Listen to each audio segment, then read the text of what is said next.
parlé des origines du pétrole, composition voilà, du pétrole. Et puis, bon, l'industrie pétrolière aussi est caractérisée, on va dire catégorisée en trois catégories. Bon, il y a l'amont, il y a le milieu, et puis il y a aussi le downstream ou l'aval. Ensuite, nous allons répondre à une question qui est fondamentale, qui est importante. Pourquoi l'intelligence artificielle est-elle importante dans l'industrie oil and gas aujourd'hui?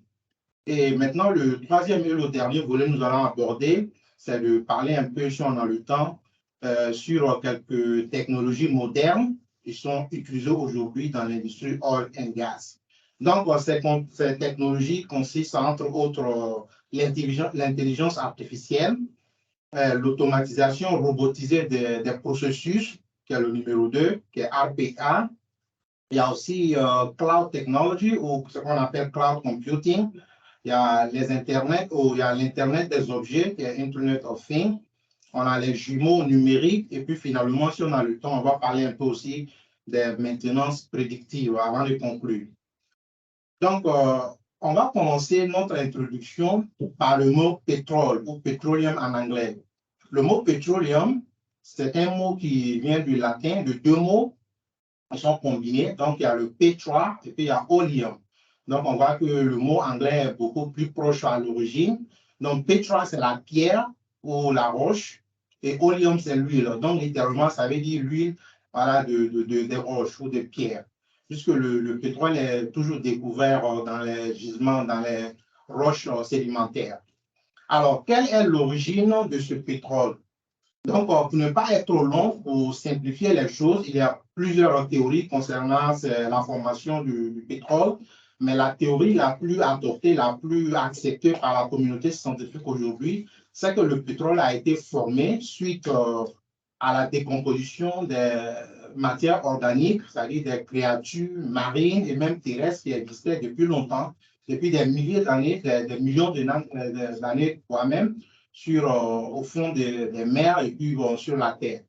Donc, après la mort de ces créatures, donc, des couches de sable se sont accumulées, se sont déposées sur ces créatures-là. Donc, au fil du temps, la température et la pression se sont élevées considérablement. Donc, ces deux facteurs-là, c'est-à-dire la température et la pression, ont contribué à la décomposition des matières organiques. So, we've been talking about the origin of the petroleum. So petroleum, based on the most adopted, theorem or theories by the scientific community, petroleum has been formed due to the discomposition of, organic matter. So living, plants and living animals, even the marine, animals, when they were died, so they were buried, and by the time there was a deposition and accumulation of different layers of sand or formation. So with the time also the temperature and pressure increase considerably or significantly. So this factor lead to the decomposition of the organic matter. So the only way today to have access to the petroleum is to drill. So on the figure on the top right, you will see an installation which is called rig. So this is the rig. It's like an installation, a platform that needs to be deposited on the side. This platform will allow technically to have access. It will allow drilling to take place because drilling will be to very high depths. So a node can be drilled to 10 kilometers, to 15 kilometers, to 5 kilometers, and so on. So there are shallow wells, there are also medium wells, and there are also deep wells. All right, so comme on le disait, les hydrocarbures peuvent se trouver sous forme solide, comme le charbon que nous voyons ici, sous forme aussi liquide, comme du pétrole ou de l'huile, et même souvent sous forme aussi gazeuse, voilà, comme du gaz naturel. Mais souvent aussi, c'est-à-dire le gaz, le pétrole et même de l'eau souvent sont combinés dans un seul réservoir. D'accord. Maintenant, c'est quoi la composition du pétrole ou des hydrocarbures? Un brut de pétrole est composé de trois substances que vous voyez. Il y a les hydrocarbures, c'est-à-dire les substances qui sont essentiellement composées des atomes de carbone et de l'hydrogène que vous voyez ici sur ce triangle-là. Mais il y a aussi d'autres substances hétérogènes, des impuretés telles que le soufre, l'azote, l'oxygène. Il y a aussi des métaux, notamment les métaux lourds, tels que le nickel, le vanadium et puis le fer. So, regarding the composition of a petroleum or a crude oil is dominantly made of, these three substances. The table on your right will show you an example of a typical crude oil. It's just an example. For example, if you follow this table, the first component is the carbon atom. So this carbon atom contains from 83 to 87% of the composition of the crude oil. The second atom is the hydrogen from 10 to 14, as you can see. Then you have also other impurities such as sulfur, nitrogen, oxygen, and also heavy metals. This is just, to just give you an idea. So there's a difference between what is known as hydrocarbon and what is petroleum. Maintenant, concernant l'industrie oil and gas, l'industrie oil and gas est catégorisée. Il y a trois catégories de l'industrie oil and gas. On a le upstream, on a le midstream et puis on a le downstream, comme vous pouvez clairement voir sur cette image-là. Alors, ce n'est pas le upstream. Upstream, c'est toute technologie qui nécessite d'être minée avant d'avoir accès au pétrole. Donc, ces technologies sont nombreuses. Il y a l'exploration, par exemple, qui consiste principalement à mener des opérations sismiques. On ne va pas rentrer dans les technicalités ou dans les détails techniques de ces processus-là. Voilà, mais il faut retenir que, bon, il y a une technologie qu'on appelle sismique qui consiste à introduire des zones, on va dire, sonores. Voilà, et puis, bon, en fonction de leur réponse, voilà, donc on essaie de mettre des corrélations et puis pour identifier les différentes roches. Voilà, donc ça consiste aussi à produire, voilà, ça c'est l'opération de l'extrait, c'est l'extraction du pétrole, même du fond du puits jusqu'à la surface. Donc tout ce qu'il faut avant d'avoir accès au pétrole, this is what is known as the upstream. So once petroleum is found on the production side, it needs to be transported, to be conveyed to the storage side and to the treatment side or the processing side. So this is the roles and the tasks of the midstream. So in midstream, we'll talk about different also techniques over there. We can use ship, we can use also, yes.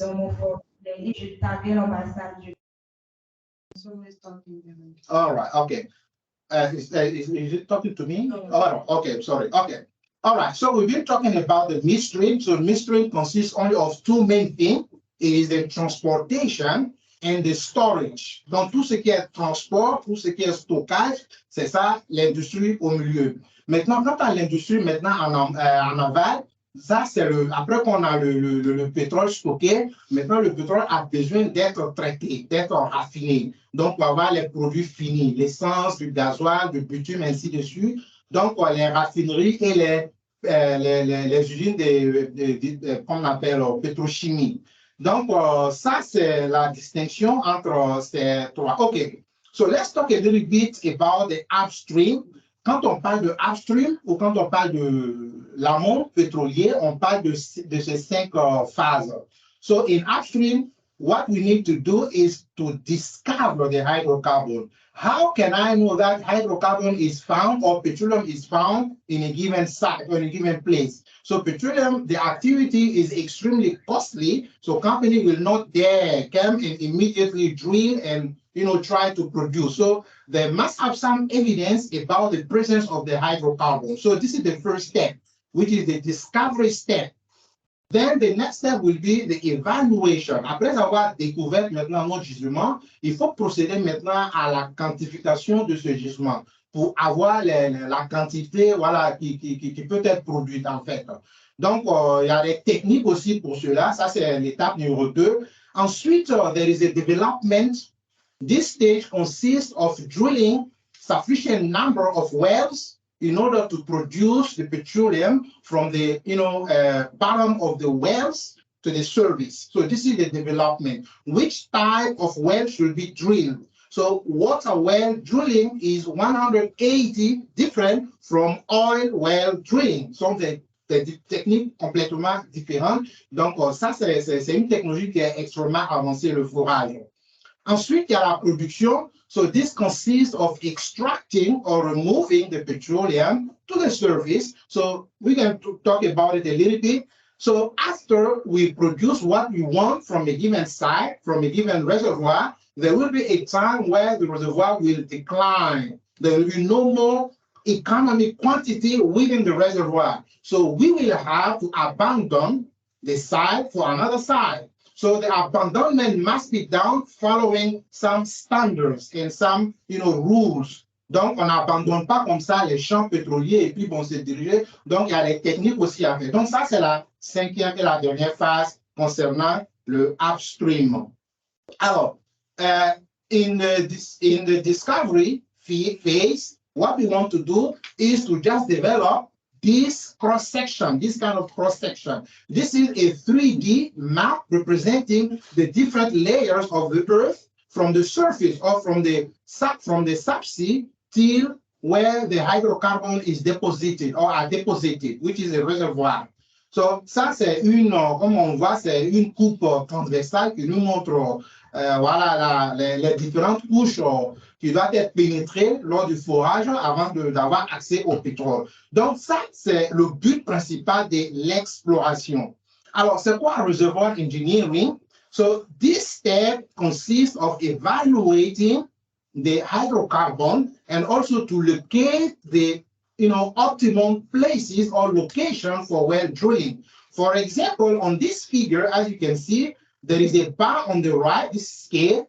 The red color shows you the saturation, the high saturation section, whereas the blue and the pink color show you the weak saturation in terms of petroleum or in terms of hydrocarbon. So this is a plan view of the reservoir engineering. It shows clearly to the engineer where to drill well. So the red dots are the optimum location for drilling the well. So nothing is done, without detailed studies. Ensuite, vient l'étape de forage. Donc, le seul moyen d'avoir accès aux hydrocarbures, c'est le forage. Donc, il faut nécessairement pénétrer toutes ces roches ou toutes ces couches rocheuses qui se trouvent au-dessus de réservoirs. Voilà, donc ça, c'est un processus aussi qui est beaucoup complexe, qui est beaucoup compliqué. Donc, comme vous le voyez, in order to drill a well, generally, we do not drill well once, only one time with the same size. So we generally start with a bigger size to a depth, then we reduce the size to other depth. So we keep going in this zigzagging way till we reach the end. It will depend how many holes do I need to drill.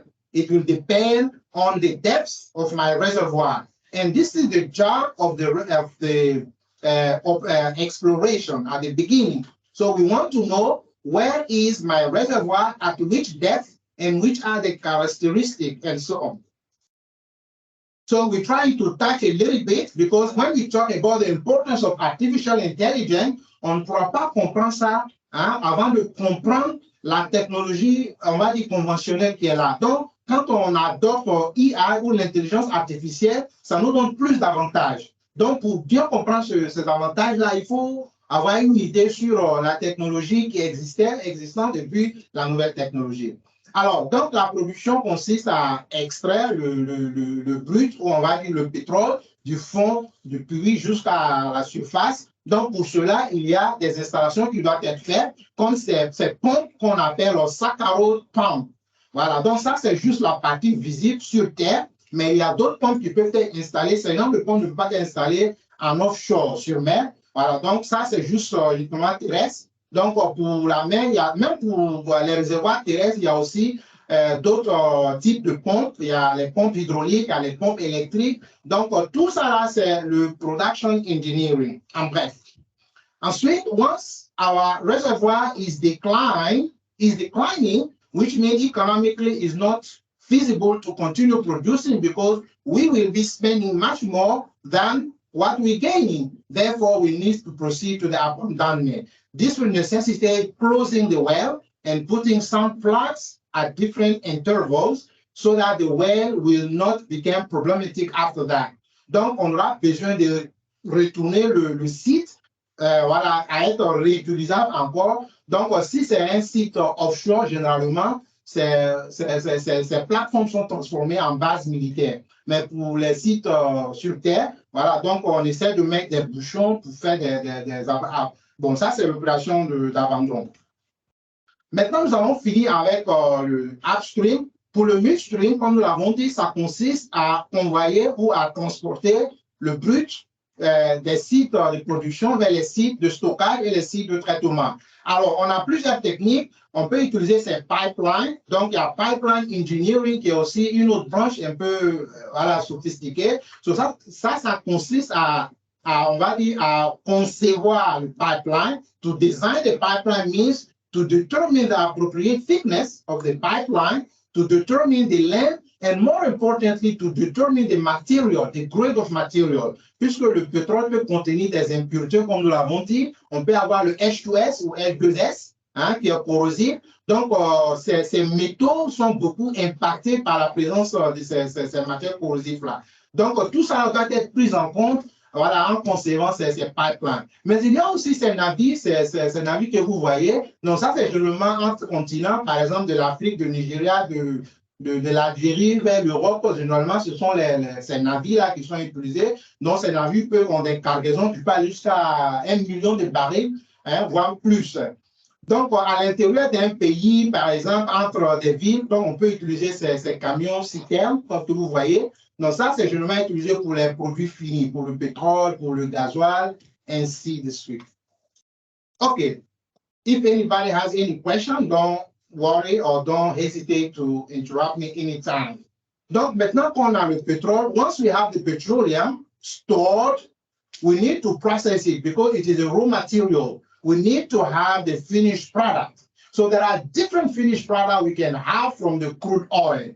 Par exemple, la première étape, c'est quoi? On a ici le brut de pétrole. Ce brut, il est chauffé dans un four d'abord pour élever sa température vers 400 degrés Celsius, à peu près 700 ou 650 Fahrenheit, et c'est injecté à l'intérieur de cette colonne qu'on appelle la colonne de distillation atmosphérique, puisque la pression est à peu près atmosphérique à l'intérieur. Donc, pourquoi injecter à l'intérieur de cette colonne-là, puisque la colonne a des zones avec des températures différentes. Au sommet de la colonne, la température est moins 90 degrés Fahrenheit, comme vous voyez. Donc, les coupes légères sont extraites à partir du sommet, sont enlevées à partir du sommet. C'est-à-dire le C1 dans le jargon pétrolier, c'est le méthane. Because it contains only one carbon atom. So, ethane is C2, propane is C3, and butane is C4. So, from C1 to C4, this, cap is extracted from the top of the column, and what it is used for, it is used as a fuel, as a domestic fuel, comme vous le voyez. Mais on peut aussi l'utiliser dans les industries pétrochimiques, hein, qu'on verra tout à l'heure. Ensuite, il y a les naphtha. So, les naphtha, comme vous voyez, de C5 jusqu'à C12, sont utilisés comme base pour la fabrication de l'essence. Donc, que ce soit l'essence de voiture, l'essence d'avion, voilà. Il y a les kéros aussi. So, we have kerosene, which can be used also as the fuel for the tractor. Kerosene can be used also, ça qu'on peut utiliser avec ces poids lourds-là. Hein? Il y a le diesel que vous voyez. Donc, le diesel oil ou le gasoil est utilisé aussi. Les poids lourds peuvent l'utiliser, mais on peut l'utiliser encore dans les internal combustion engine pour la production de l'électricité, hein, les moteurs à combustion interne là. Donc ça, c'est l'importance du diesel. Donc c'est l'un des produits pétroliers les plus vendus, le diesel. Donc ensuite, il y a le résidu, il y a le reste, puisqu'il y a une quantité qui est injectée. Donc on a extrait plusieurs produits finis et semi-finis. Maintenant, le reste là qu'on appelle résidu sous vide, on l'injecte dans une autre colonne qu'on appelle colonne de distillation sous vide. Sous vide, puisque la pression est moins que la pression atmosphérique, but the temperature will be much higher. The temperature can be elevated to 1000 Fahrenheit or even to 800. Okay. So, this will allow to remove any traces of the light component remaining inside the residue. Then the residue of this vacuum column is what is used as bitumen. C'est ce qu'on prend pour faire le bitume, pour bitumer les routes. Voilà. Donc, comme nous l'avons dit, les coupes légères que nous avons ici, c'est-à-dire les gaz et même les naphta, soit on les utilise ici comme voilà, les gaz domestiques ou comme carburant aussi, ou on peut les utiliser autrement dans les industries pétrochimiques.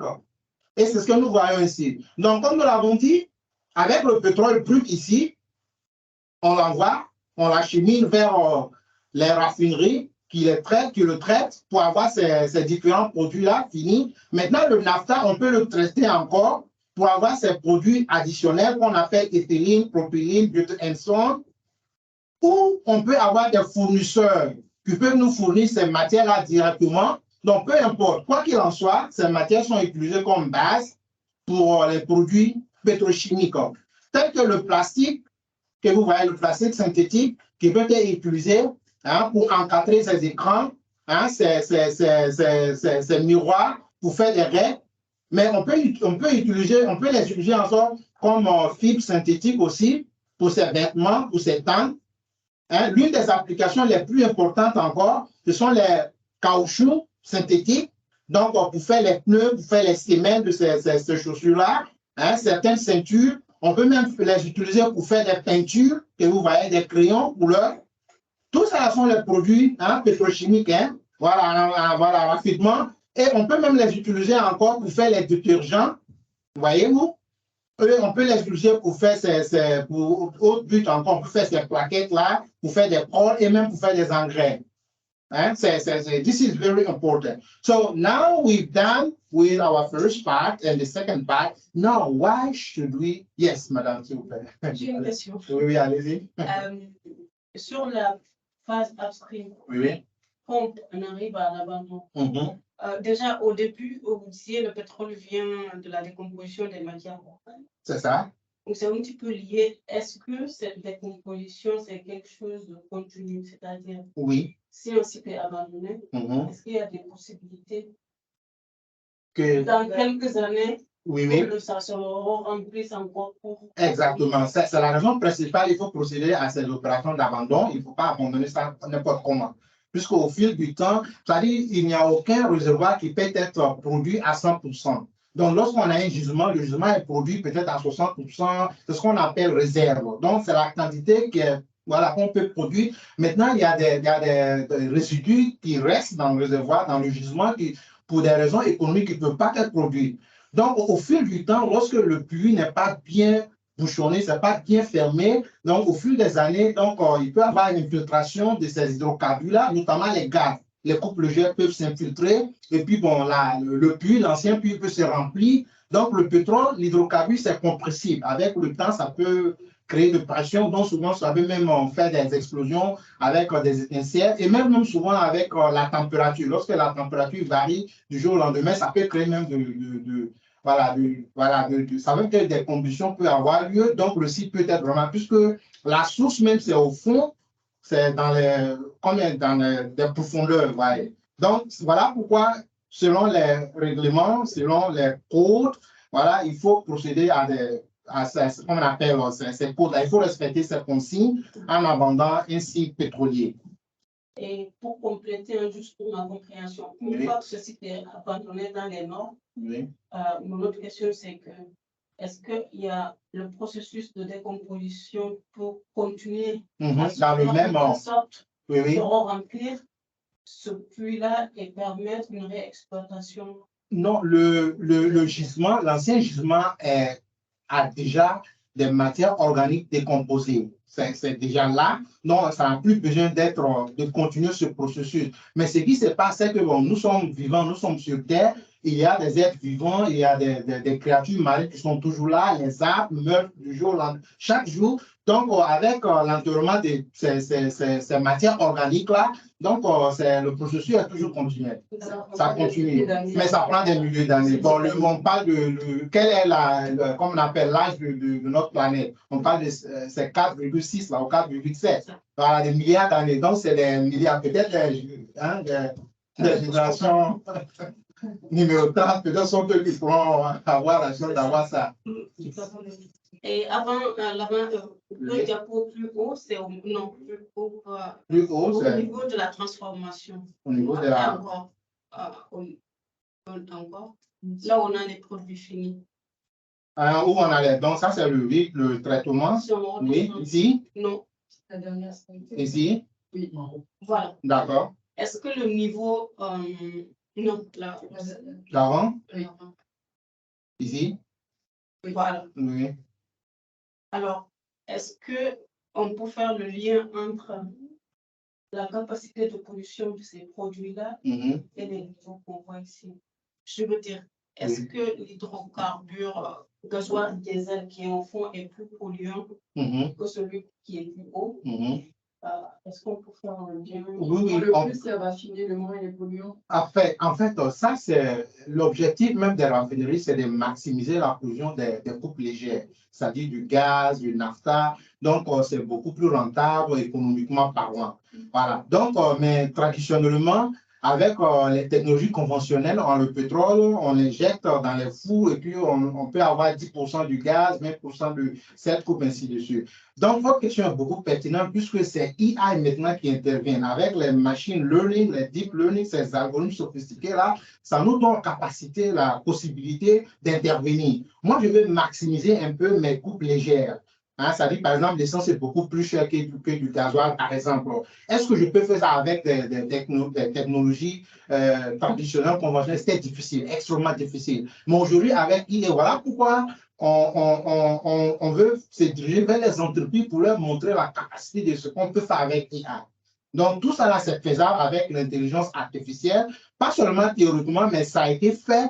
Il y a plusieurs cas d'études de cela. Donc, les raffineries peuvent compter sur AI pour optimiser leurs produits. Ça, c'est l'optimisation, en fait. Puisqu'il y a je pense qu'en Europe, c'est l'essence qui est beaucoup utilisée en Europe, mais aux États-Unis, c'est le gasoil. Voilà, donc les raffineries européens utilisent le AI, l'intelligence artificielle, pour ce but-là. C'est le contraire aux États-Unis. Très bien, merci. Okay. All right, so here in this figure, we can see the importance of AI, artificial intelligence, when it is implemented in oil and gas industry. Okay. Conventionally, you will have all these different phases. On a toutes ces phases-là. On a la phase d'exploration, on a le développement et puis on a la production. Donc, voyez, lors de la phase d'exploration, le revenu, voyons, notre cash flow, il est comment? Il est négatif, puisqu'on ne produit pas, on est en train de mener des études, donc on ne fait que dépenser des financiers. Voilà. Et une fois qu'on commence à faire le développement, c'est-à-dire le forage, on commence à produire un peu, donc notre revenu commence à être positif, vous voyez, ça monte, ainsi de suite. Donc, ça, c'est la courbe rouge que vous voyez. Donc, quand on compare ces deux images, comparons cette image avec celle qui est en bas, c'est quoi là? Quelles sont les différences ici? La première différence notable, c'est les périodes. Voyons la période de l'exploration en utilisant AI. C'est une période qui est beaucoup plus réduite, n'est-ce pas? La même chose encore pour la période de développement. Puisque avec l'intelligence artificielle, on a plus de données, on a les big data. Donc, toutes ces données ne sont pas seulement utilisées pour comme on appelle, pour l'analyse descriptive, mais pour l'analyse encore prédictive. On veut se jeter, on veut se projeter au futur pour voir la performance, qu'est-ce qui va se passer après 10 ans, après 20 ans. Donc, on a plus de visibilité avec l'intelligence artificielle. Donc, ces périodes-là sont beaucoup réduites et même le revenu que nous voyons ici avec l'intelligence artificielle, donc c'est plus moins par rapport à l'approche conventionnelle.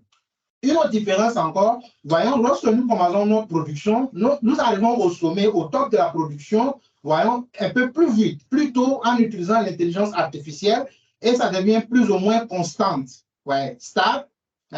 Et puis maintenant, ça commence à chuter un peu lorsque le réservoir commence à vieillir, à prendre, lorsque bon, la réserve commence comment on appelle, à diminuer.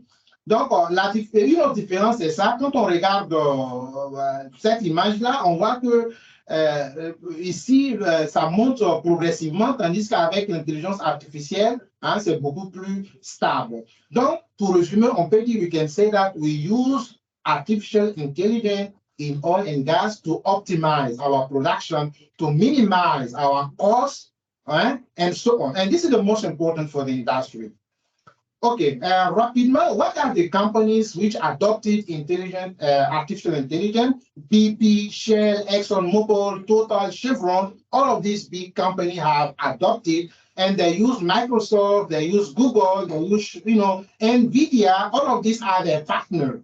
And these are the different platforms, as you see, cloud platform, Delphi, as all of these have been used. Okay, now let's talk quickly. Nous allons parler un peu rapidement. Je pense que je suis plus par le temps, mais on va essayer de mentionner quelques technologies. Voilà, 33 minutes. Okay, so what are now the modern technologies that can be implemented by oil and gas industry? There are so many. Okay, let's start with AI, l'intelligence artificielle elle-même. Donc, pourquoi utiliser ça dans l'industrie oil and gas? Donc, tout ça là, comme vous voyez, on a 13 applications ici. Donc, on peut utiliser pour chacune de ces applications-là. Donc, on ne peut pas les citer toutes. Voyons, par exemple, l'analyse des données de surface. Ça, ce sont les technologies qu'on appelle sismiques. On utilise encore l'intelligence artificielle pour la réduction du temps d'arrêt des pluies, vous voyez, et on l'utilise pour l'optimisation de production. Hein, on peut augmenter la production. On peut intervenir, on peut choisir, comme Mme Ouattara a posé maintenant, quel type de production on veut. Est-ce qu'on veut produire plus de gaz ou plus de brut? Donc, tout ça là, avec l'intelligence artificielle, c'est possible. All right. These are some important notes we just want to tell you. Based on the report of World Economic Forum in 2021, 92% of the refinery shutdowns are due to unplanned maintenance. So AI can be used to help industry reduce this shutdown. And this shutdown time costs industry from $42 to $88 million yearly. Donc, entre 42 et 88 millions de dollars, les entreprises dépensent pour, comme on appelle, les maintenances imprévues. Donc, puisque aveuglement, quand un équipement tombe en panne et puis on vient, on essaie de réparer. Donc, tout ça là, ce sont des pertes de temps. Voilà, donc en accumulant tous ces arrêts-là, donc ça coûte énormément aux entreprises. Donc, 70% of the oil and gas organization had known the issues of security. Hein, donc, M. Suleiman peut nous en dire de plus. Donc, 70% des entreprises et même 42% ont été même victimes. Et on a ici même nos entreprises pétrolières en Côte d'Ivoire qui ont été victimes, voilà, de ces phishing et puis ces différentes techniques de cybercriminalité. Donc, tout ça là, c'est l'intelligence artificielle peut intervenir pour, voilà. L'une des applications les plus importantes, ce sont les robotiques. So, RPA, l'automatisation robotisée des processus. Donc, aujourd'hui, la tendance des entreprises pétrolières, c'est de se diriger vers les eaux profondes, les eaux extra profondes, avec les profondeurs de 2000 mètres, 3000 mètres, 4000 mètres souvent. Donc, dans ces conditions hostiles et inhospitalières-là, la performance humaine est considérablement réduite. Donc, il faut des robots, ce sont des robots qui plongent, qui vont là-bas, hein, pour mener des réparations, pour faire les checks, pour faire des maintenances, et même pour détecter les pannes, surtout les pipelines.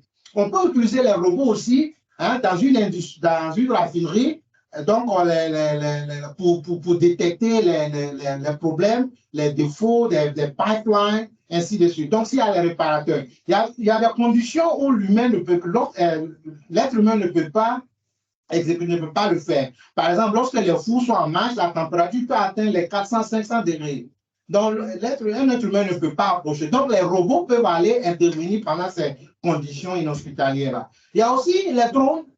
Aujourd'hui, les drones peuvent survoler les raffineries, non seulement pour détecter les fuites et les pannes, mais pour, à temps réel, détecter la composition des fluides, c'est-à-dire du produit à l'intérieur des pipelines, s'il y a du H2S, puisque H2S c'est l'une des substances les plus dangereuses. Ça cause la mort et puis ça peut causer plusieurs dégâts.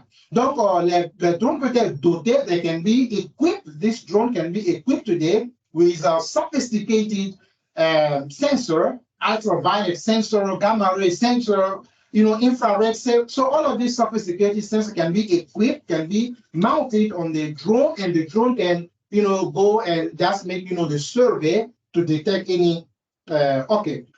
On ne va pas trop rentrer dans ces détails-là. ExxonMobil a utilisé les drones. Donc, l'une des technologies encore les plus pertinentes aussi, c'est cloud computing ou les cloud engineering, informatique en cloud. Donc, ça, c'est beaucoup important. Aujourd'hui, voyons, à peu près en moyenne, il y a 80 000 capteurs installés sur une plateforme modèle pour le forage aujourd'hui. Donc, c'est comme on l'appelle, ces capteurs peuvent générer des données jusqu'à 10 terabytes par jour. Ouais. Donc, le problème, ce n'est pas seulement de stocker ces données-là, mais comment traiter ces données-là à temps réel pour avoir plus de visibilité. Donc, cloud computing est très important. Donc, Total et puis Google se sont associés pour développer des programmes en utilisant NLP, Natural Language Processing, le traitement du langage naturel. Donc, ça a permis à Total d'économiser des millions de dollars. On peut aussi utiliser Internet of Things. Donc, ça, c'est une autre technologie. Malheureusement, on n'a pas assez de temps. Ça réduit encore les coûts. L'une des technologies, l'une des innovations, l'une des révolutions dans le domaine du pétrole, c'est le Digital Twins, les jumeaux numériques. Donc, à l'époque, nous, quand on a travaillé avec les simulations conventionnelles, donc pour les simulations, il fallait connaître les équations, les formules, donc c'était beaucoup compliqué. Et puis, bon, le temps même de faire les cours, ça prenait beaucoup de temps. Donc, on a tous travaillé dans ça. Et en fait, encore l'exactitude, accuracy de ces modèles-là aussi, souvent les années 80, ce n'était pas trop comme ça. Mais aujourd'hui, avec Digital Twin, c'est révolutionné. Donc, ça prend en compte plusieurs modèles, les modèles graphiques, le modèle FAI, qui est Finite Element Analysis. Ça, c'est un modèle mathématique beaucoup sophistiqué. Donc, tous ces modèles sont inclus. Voilà. Donc, il s'agit de faire quoi exactement? On a ici un équipement physique tel que cette pompe-là. On peut avoir une réplique numérique. On a ces plateformes. On peut avoir encore d'autres plateformes numériques, de sorte que lorsqu'on fait une modification sur le jumeau numérique, là, le résultat obtenu peut être réplique directement sur. Donc, avant de faire quoi que ce soit, les entreprises peuvent faire ces simulations. Ça, c'est l'un des avantages les plus importants de Digital Twin. Ça a beaucoup de. Voilà, tout ça sont les bénéfices. Voilà, mais allons un peu vite. Donc, BP, en 2017, a utilisé... Oui, madame? Pour le Digital Twin, je ne suis pas sûre de bien comprendre à quelle phase on l'utilise. Digital Twin, ça veut dire... c'est une réplique? C'est un genre de... Comment on dirait ça? Oui, simulation. C'est avant le modèle physique ou c'est après? Non. L'installation du modèle. Le modèle physique, il est là. Oui, mais avec l'intelligence, on a besoin de données historiques. Donc, il faut quelque temps pour que l'outil physique fasse des trucs, pour qu'on ait certaines données historiques. Donc, on prend tous ces... Puisque quand vous voyez ici, on a maintenance history, on a operational history. Donc, il faut avoir ces données-là. Maintenant, combinées avec d'autres modèles encore, tels que le CAD, et Computer Aided Design. Et puis, bon, tout ça, là, on essaie de faire... De concevoir maintenant comment on appelle, le jumeau numérique là. Voilà. Donc, l'objectif principal, c'est de simplifier, voilà, et de rendre plus performants les opérations de simulation. Donc, ça posait vraiment de nombreux problèmes, voilà, avec la technologie conventionnelle. Donc, on peut prendre des années en train de concevoir un modèle, et puis on voit que le modèle, c'est 33%. Mais 33% d'exactitude, là, c'était vraiment, voilà, ça faisait de wow dans les industries. Donc, peu à peu, j'ai mis 50%, 56%. Mais ça, avec les Digital Twins, là, on peut atteindre les 99%. Puisqu'on a les des vastes quantités de données sont collectées, non seulement collectées, mais utilisées en même temps, simultaneously. Donc, non, vraiment, on souhaite nous rendre vraiment vers les entreprises pétrolières, notamment la Petroci même, pour leur présenter ce genre de trucs-là. Bon, les choses ne sont pas faciles. On a beau faire, mais souvent, il y a quelques obstacles. Peut-être on verra ça après.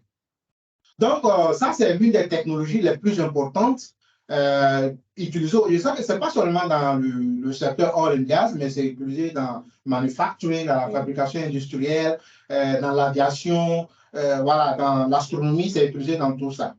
Donc, on l'utilise ou on peut l'utiliser dans le forage, madame, pour répondre à votre question, lors du forage, lors des opérations sismiques, c'est-à-dire l'exploration même. Donc, il suffit d'avoir un modèle. Voilà, donc on a un modèle digital et avec les données de passé, avec les données en cours, voilà, et puis avec d'autres modèles mathématiques un peu sophistiqués, voilà, on essaie de... Donc, Et puis, le plus important, c'est que pour les développeurs comprennent ça mieux. L'approche conventionnelle, il fallait connaître toutes ces équations, donc c'était souvent headache. Mais aujourd'hui, on n'a pas trop besoin de comprendre tout ça. Une fois qu'on a les données, voilà, les algorithmes sont déjà là, on les injecte, et puis bon, on peut choisir, on peut essayer plusieurs algorithmes, souvent des centaines d'algorithmes. Maintenant, l'algorithme qui nous donne les résultats les plus voilà, représentatifs, voilà, donc on les utilise.